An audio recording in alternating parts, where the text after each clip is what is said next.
Alright folks, welcome back. I'm Craig Lovelace, pastor at Danieltown Baptist Church.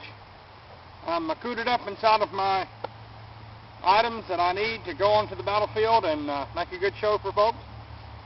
What we have is a Springfield bayonet holder. This will be our bayonet. We don't ever hardly use these on the battlefield. Whenever you are purchasing a bayonet, you want to make sure you have your muzzleloader with you and make sure that it fits.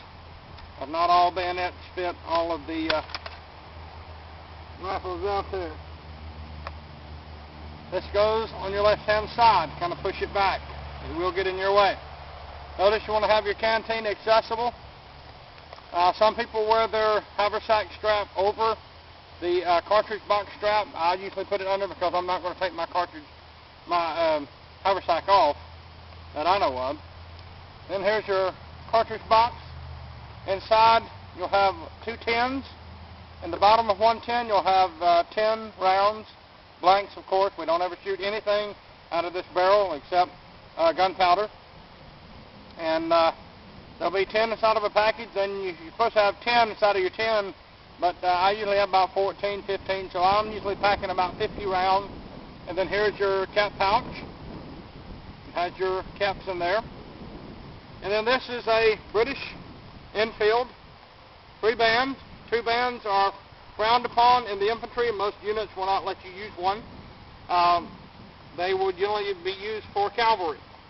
So we're going to go through the standard loading of a muzzleloader.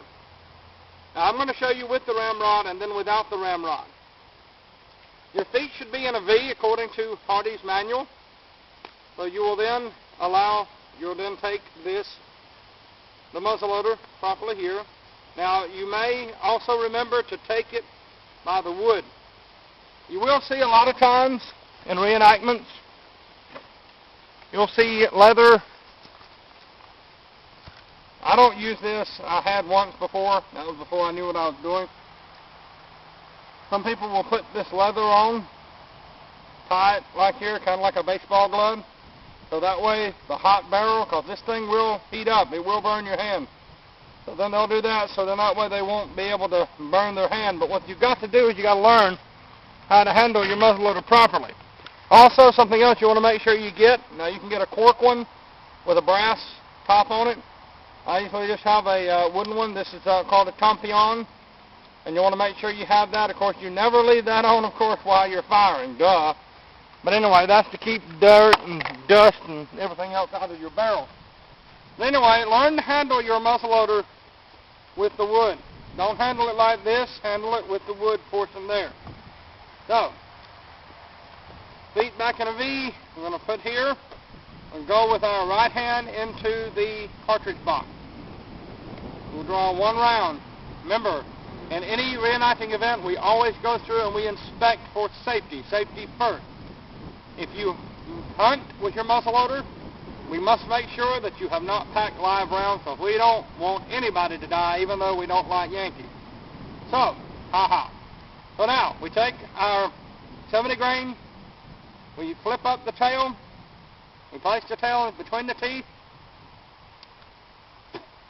get the tail off. Now, I usually twist it or either push a little bit from where the tail was to open it up. And then we're going to load this way here. Notice my hand is this way. The powder is drained into the barrel. Now, normally we'll throw this onto the ground. And I told you I'd show you how to load and fire with the ramrod. So we draw a rammer. We turn the rammer in to this point here. And then we load the rammer. You do this here with your finger. Now notice how far up out of the barrel this is. I'm doing this to show you first. If your ramrod, and this thing's supposed to be empty, and if you are going through your weapons inspection before the battlefield, and suddenly your ramrod is sticking up and it's not pinging down there, that means you got an obstruction. You may have a live charge in the bottom of your barrel.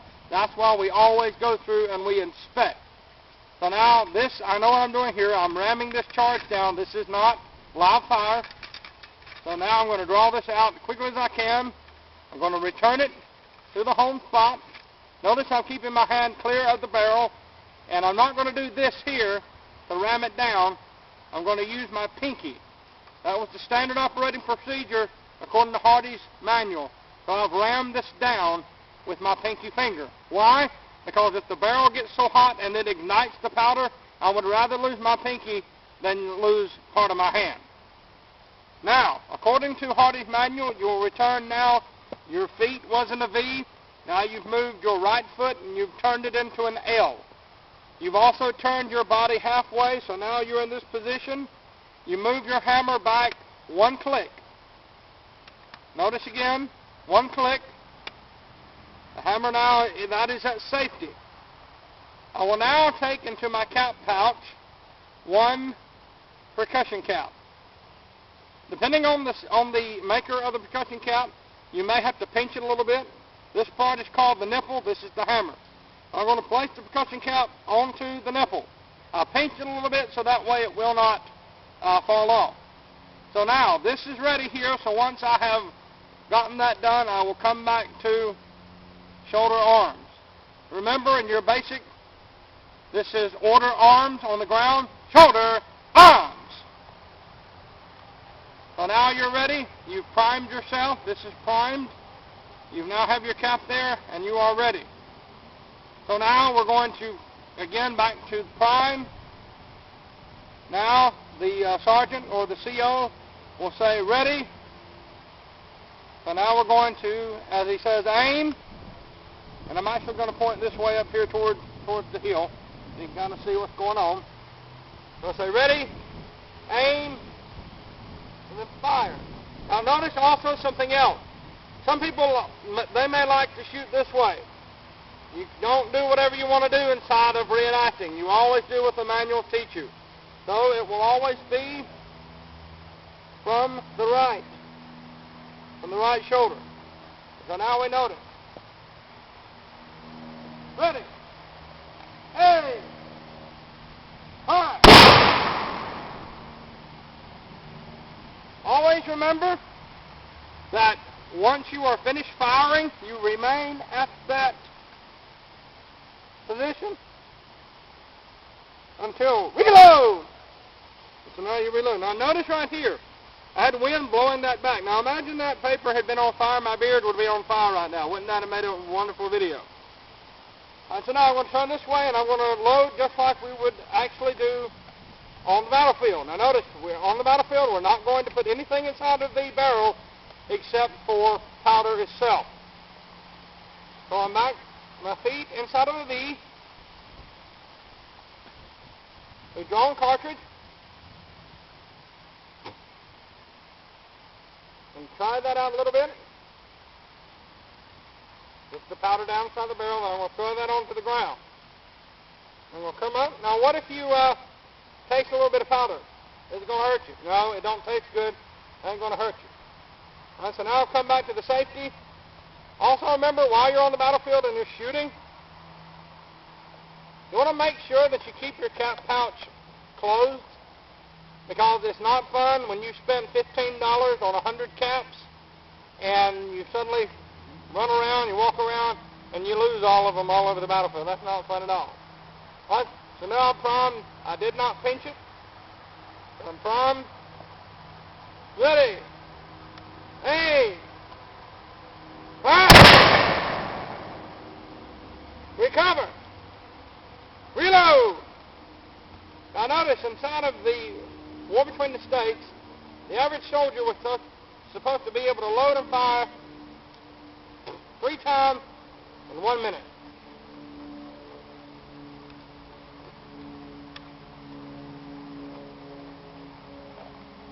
So we unbutton here, we go back.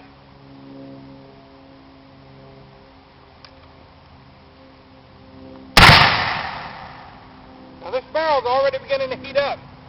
And we may also wish to go prone.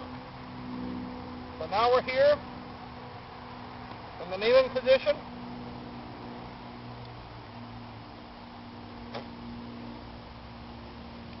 Again, you get your powder inside of there, move your hand off from outside of that barrel, because this barrel is already heating up.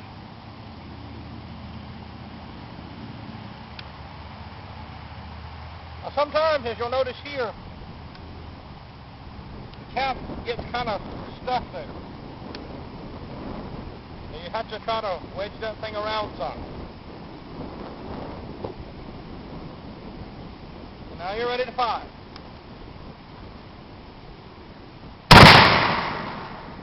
Also remember, while you're shooting, while you're firing, never draw a bead on someone. I mean, whenever you're firing at someone and someone's there, if they're getting inside of range of where you're blast and where the smoke's going to come out, don't ever shoot in somebody's face. That's very stupid. That's very dangerous. Also remember, while you're shooting, you want to elevate. Elevate up. Don't do like this. We're not shooting skeets. But don't go exactly on somebody's head or face. Go up above their head. Always treat this as if it is always loaded. So now, once you're done shooting, you go back to camp, it's time to clean. Now what I do is I take me a period chloric bottle, and I will bring some hydrogen peroxide, and it takes me a couple of swabs back and forth, and I'll clean out my muzzleloader that way. Others, they will use regular gun cleaning kits. If you're able to afford one, say off a Blockade Runner or some other sutler, get a period correct cleaning kit. So there's no fun if your kit breaks out halfway down the barrel.